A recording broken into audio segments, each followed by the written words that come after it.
Ouais, de retour. Et oui, on n'allait pas rester comme ça en vacances éternellement. Quelques jours pour Noël, c'est normal. Et oui, j'espère que vous avez passé un bon réveillon. Pour ceux qui fêtent Noël, bien sûr, je sais que parmi vous, il y en a qui fêtent pas Noël, mais c'est pas grave. C'est pas grave. Vous avez pu bénéficier d'un jour férié le 26, en tout cas à la bourse, le jour férié. Ah oui, parce que pour le reste, fallait bosser. Alors, c'est fou comme en quelques jours, il peut s'en passer des choses. Hein, que ce soit dans le monde ou même dans l'économie. Hein, alors, on a eu droit à quoi? Alors, on a eu droit à un sell-off de fin d'année, hein, comme jamais. Les gens vendent, c'est normal. Hein. Ouais, je veux pas vous mentir, moi aussi. Hein. Ah bah, écoutez, hein, j'ai vendu mes losers. Bah, c'est normal, hein, vous comprenez pourquoi. Hein, on va pas se... Ah bon, alors, les sell-off de fin d'année, on aurait pu se dire que les marchés allaient exploser, là. Grâce à la nouvelle énorme, cette nouvelle inespérée que j'appelais de mes vœux dans toutes mes vidéos presque. La fin du zéro Covid. La fin du zéro Covid en Chine. Et oui. Aïe aïe aïe, ça y est, c'est décidé. Alors, vous avez vu, il y a eu une recrudescence du Covid, il y a un nouveau variant, la B07 ou je sais pas quoi, j'ai pas eu le temps de regarder. Donc là, apparemment, c'est pire qu'Omicron. Hein. Donc, vous avez vu, en Europe, hein, on est inquiet. Ah oui, on est inquiet. On pourrait donc fermer les frontières. D'accord ? Certains ont dit, on va remettre les tests PCR à l'entrée des aéroports pour ceux qui viennent de Chine. Hein. D'ailleurs, au passage, Novacite, hein, qui s'était complètement planté cette année, hein, après être monté 2 fois à 13 €, et là était à quoi 70 centimes, est monté aujourd'hui de 33%. Et oui, 33% Novacite. Hein, regardez, on est passé de 70 centimes à presque 1 €. Hein.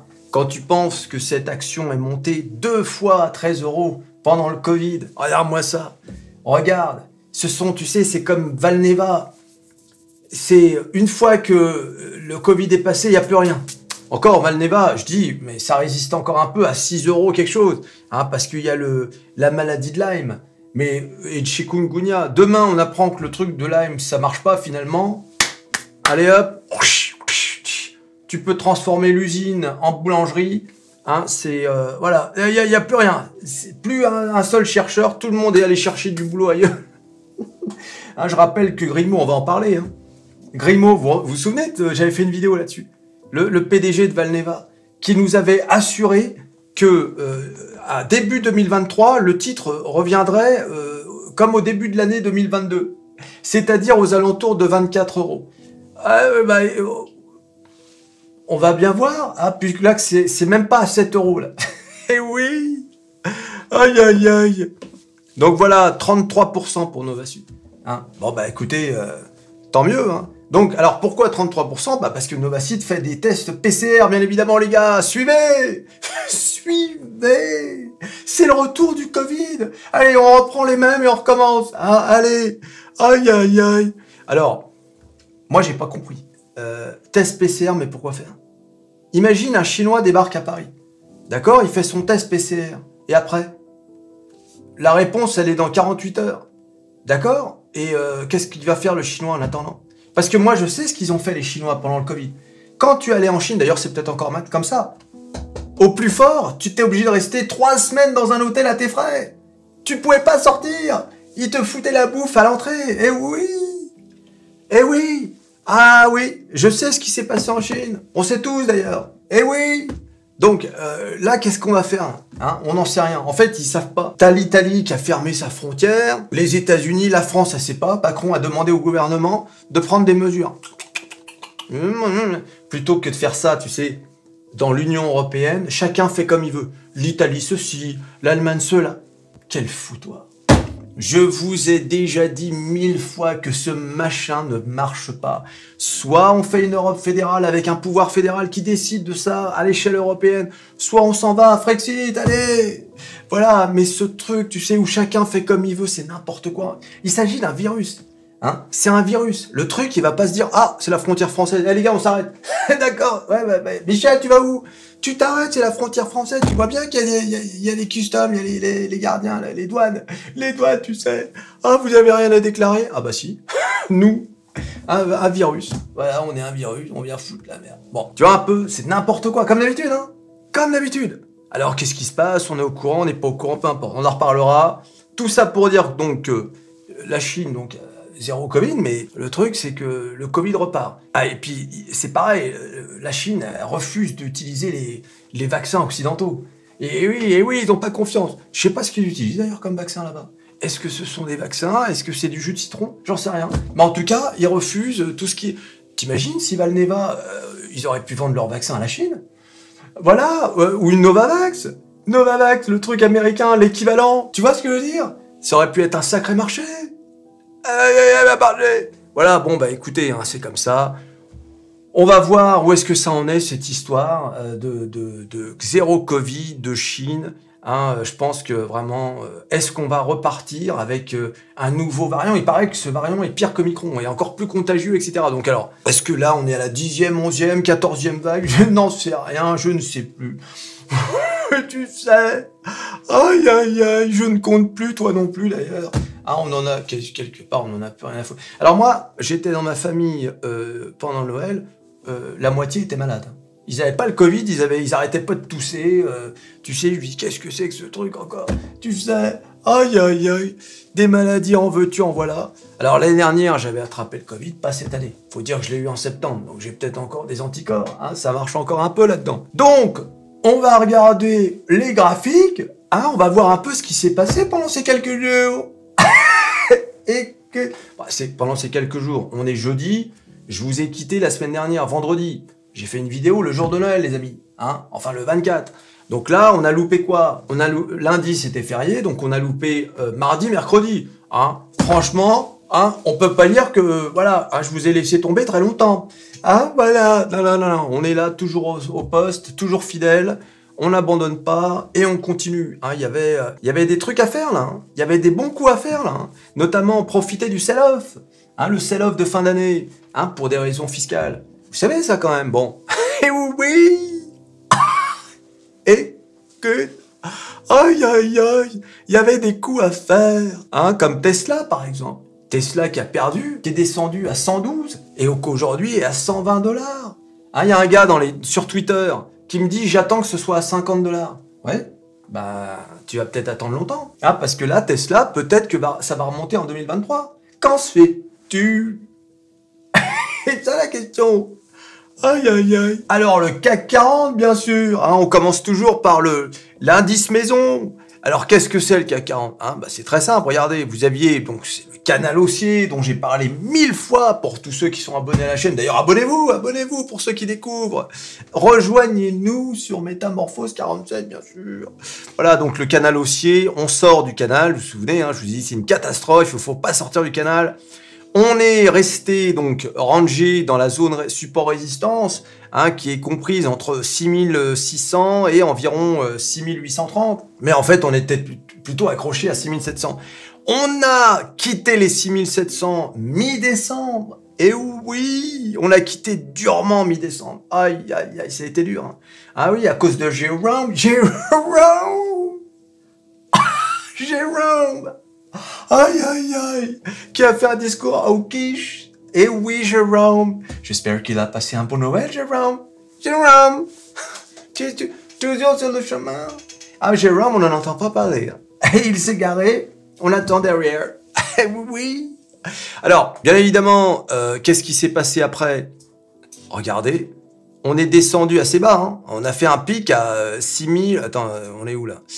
On a fait un pic à moins de 6400, c'est pas bon. Mais on est vite remonté. Voilà, on est vite remonté, toucher les 6600. Et là, donc la flèche verte, c'est la reprise du marché mardi, donc cette semaine. Et vous voyez, on range désormais entre 6500, 6600. Voilà. Donc avant, on rangeait aux alentours de 6700 et on est descendu, voilà, d'un étage. Regardez, hein. Ça, c'est tellement voyant, vous voyez. Là, vous avez le rectangle autour de 6700 et maintenant, voilà, vous avez le nouveau rectangle, voilà, dont l'axe est à peu près aux alentours de 6500. Et oui, mais bon, réjouissons-nous, puisque le CAC 40 a fini à 6573 et a fait presque 1% aujourd'hui, poussé par les marchés américains, bien sûr, comme d'habitude. Comme d'habitude, on est poussé par les marchés américains. Voilà, donc, la dernière fois, je vous disais, il faut absolument rester au-dessus des 6700 si on veut maintenir le momentum.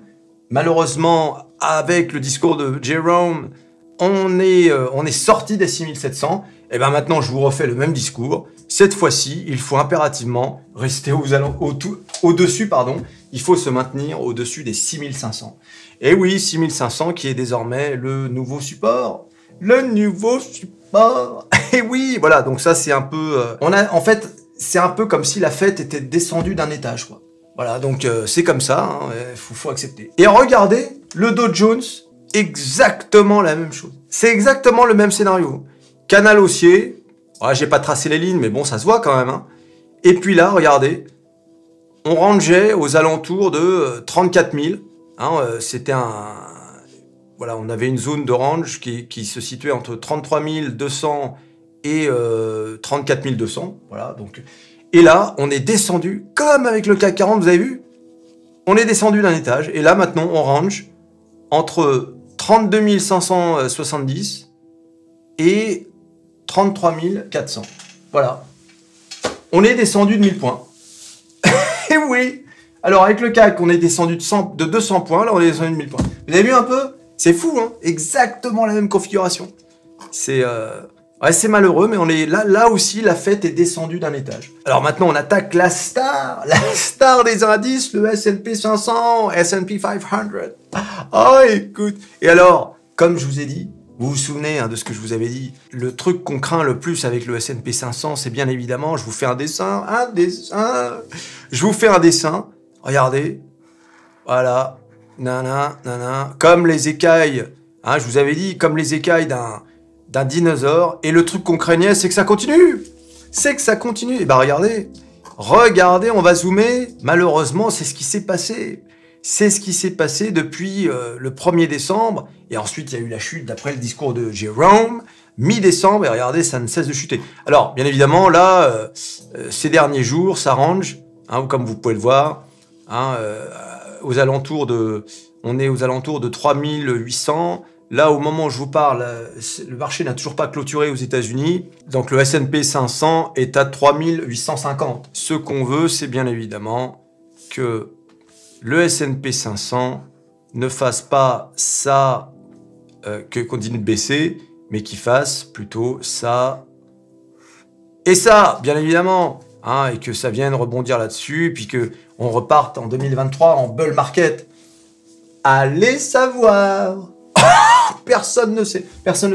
Comme d'habitude, j'ai entendu encore 2023 ça va être ceci, 2023 ça va être cela. Non. Souvenez-vous des analystes pour 2022. Ils se sont tous plantés. Donc encore une fois, on ne sait pas. On ne sait rien. Et les gens qui vous disent 2023 ça va être une catastrophe, faillite d'entreprise, etc. On n'en sait rien. Les marchés, the market has a soul on its own. Le marché a une âme à lui. Donc, on n'en sait rien. Rien du tout. Ça sert à rien de faire des prévisions. Vous ne le savez pas et moi non plus. D'accord? Donc, c'est pas la peine de faire des prévisions. Ok? Vous n'en savez rien, moi non plus. Personne ne sait. D'accord? Donc, 2023, moi, je suis très impatient de 2023. Parce que soit on range, soit on chute à nouveau de plus belle, on va casser des supports, soit on rejoint le all-time high, et si on rejoint le all-time high, je pense qu'on peut le dépasser en 2023. Que tu t'imagines? Un Microsoft à 350 $. J'en rêve. Mais bon, on verra bien. Le Nasdaq, la drag queen. Et oui, la drag queen, le Nasdaq. Et oui, les amis. Alors, le Nasdaq, c'est très simple. Il range depuis fin septembre. Le Nasdaq range entre 10 260 et on va dire il fait des pics à 11 500. Mais en réalité, c'est plutôt 11 200. Donc ça veut dire que le Nasdaq range sur 1000 points. D'accord? Voilà, il range entre 10 200 et 11 200, on va dire, hein, pour résumer. Regardez-moi ça. Et ça, là, on est le 30 septembre et aujourd'hui. Vous voyez? Donc là, c'est très simple. Hein. Regardez, je vous fais un dessin parce que je sais que vous aimez les dessins. Donc là, on est 1, 1, 1, 1, 1. Là, ça range à peu près en ligne droite. Et bing. Donc là, est-ce qu'on va remonter? Telle est la question. Ce serait pas mal de monter de 1000 points. Hein. Ce serait pas mal. Imaginez un début 2023 avec un Nasdaq à 11 200. C'est très faisable. Hein. On est à combien? Ce serait 8%. C'est beaucoup. Hein. 8%, tu l'auras pas en ligne droite. Hein. Donc, on peut y arriver. Hein. On peut arriver à 8% à peut-être aux alentours de mi-janvier. Pourquoi pas? Pourquoi pas? Voilà, donc c'est possible. On peut rebondir. Après, le problème, c'est si, au contraire, on sort de ce range par le bas. Là, c'est le problème. C'est pas bon. Ce serait pas bon si on sortait de ce range. Hein. Ce serait pas bon si le Nasdaq venait en dessous de 2250. L'euro-dollar. Eh oui, parce que c'est quand même notre monnaie. Ah, c'est quand même intéressant de savoir où ça en est. Bah oui. Alors, l'euro-dollar, bah, c'est très simple, il se passe rien. L'euro-dollar range depuis mi-décembre. Hein. Il range entre environ 1,058 et 1,0, presque 0,7, 1,067. Regardez, on a même frôlé aujourd'hui, donc à 18h, hein, on a frôlé les 1,07. Ah oui, 1,07, vous voyez, c'est ici. Sachant que la dernière fois qu'on a dépassé le 1,07, on avait fait 1,0736, c'était mi-décembre. Mais bon, c'était vraiment un pic mi-décembre. C'était, je pense, un relèvement des taux de la BCE, de mémoire. Mais un pic comme ça, généralement, c'est un truc comme ça. Hein, quand ça redescend aussi sec, voilà. Mais bon, vous le voyez, l'euro-dollar ne fait plus rien. Vous avez vu, hein, on avait eu une remontée qui a démarré le 3 novembre. Voilà. L'euro-dollar avait fait une remontée de folie de 9,27%. C'est énorme. Hein. 9,27%. Et depuis, donc comme je vous ai dit, hein, depuis mi-décembre, l'euro-dollar range ne fait plus rien. Regardez-moi ça. Ça commence à faire beaucoup. Hein.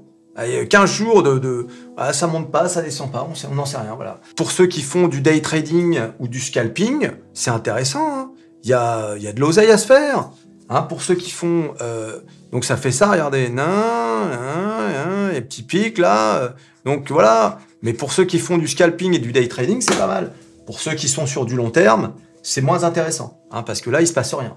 Donc, tu es là, tu vois tes billes, et tu te dis, ça bouge pas, il se passe rien, voilà. Mais pour celui qui fait du day trading, enfin, celui qui trade l'euro-dollar, là, c'est ce genre de range, c'est intéressant, parce qu'au final, ça va toujours dans le même sens. Hein. Il n'y a pas vraiment vous voyez, hein, ça tape toujours sur les mêmes supports, et ça, si je trace une ligne ici, et ça tape sur les mêmes résistances. Hein. Donc là, vraiment... là, en day trading et en scalping, là, on est bien. Hein. on est bordé de partout. Les gars, attention, ping. Voilà. Aïe, aïe, aïe. Arrête. Bon, cela dit, là, attention, peut-être qu'on est en train d'en sortir. Peut-être qu'on est en train d'en sortir. Allez voir. C'est peut-être... Bon, on verra bien. Hein. Donc, refaisons le point sur les marchés américains au moment où je vous parle. Donc là, comme vous pouvez le voir, S&P 500, 1,77, Dow Jones, 1,12, Nasdaq, 2,52. Ah, le Nasdaq, hein, comme d'habitude, hein, la drama queen. Et oui, qui lorsqu'elle est à la baisse en fait des tonnes, et lorsqu'elle est à la hausse, pareil. Elle n'en peut plus. Hein, faut dire qu'elle a pris cher quand même, la drama queen.